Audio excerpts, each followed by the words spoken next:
सर्वात प्रथम आले ते म्हणजे कोण? पोर्तुगीज. पोर्तुगीजांच्या बाबत काय म्हणतो आपण नेहमी? हे सर्वात पहिल्यांदा आले, हां, आणि सगळ्यात शेवटी गेले. बरोबर ना? हे सगळ्यात पहिल्यांदा आले आणि सगळ्यात शेवटी गेले. कारण गोवा गोवा आपल्याला माहिती आहे की गोव्याचा जेव्हा हे झाला, म्हणजे भारतामध्ये तो विलीन झाला. सॉरी, ते कधी कधी असं होतं अन्नासारखं. तर गोवा जेव्हा भारतामध्ये विलीन करण्यात आला, येस येस, गुड मॉर्निंग, तेव्हा तो 1960चं दशक, आता एक्झॅक्टली आठवत नाहीये, पण ते 1960चं दशक, आणि त्याच्यामध्ये मग पोर्तुगीज होते ना, पोर्तुगीजांकडे गोवा होता. सो सर्वात प्रथम आले 1498 पोर्तुगीज, वास्को द गामा, आणि सगळ्यात शेवटी गेले पोर्तुगीजच. ओके, असं. सो पोर्तुगीज आले, मग त्याच्यानंतर आले Dutch. Dutch, United east India company. Dutch म्हणजे काय हो, काय सांगता येईल? तर डच म्हणजे नेदरलँड.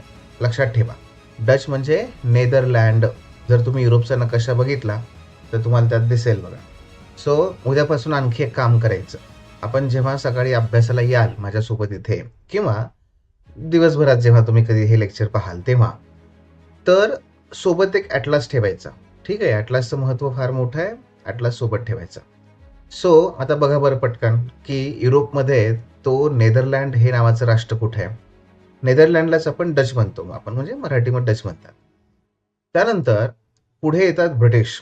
आता बघा, ब्रिटिश ईस्ट इंडिया कंपनी जी आहे ना, ती इसवी सन 1600 मध्ये स्थापना झालेली आहे.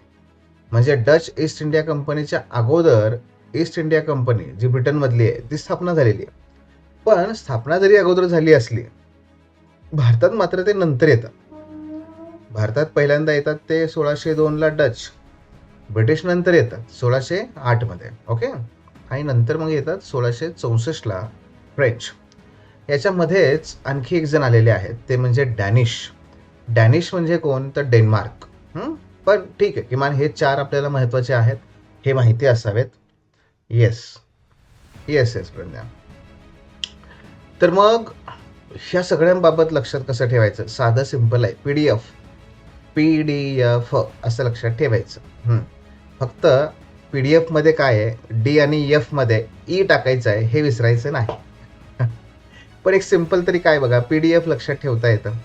P for Portuguese, D for Dutch आणि एफ फॉर फ्रेंच. पीडीएफ मध्ये फक्त ई टाका. एफच्या अगोदर काय असतं? ई एफ, हे ना, म्हणून ते ई आलं. E for east India company of Britain.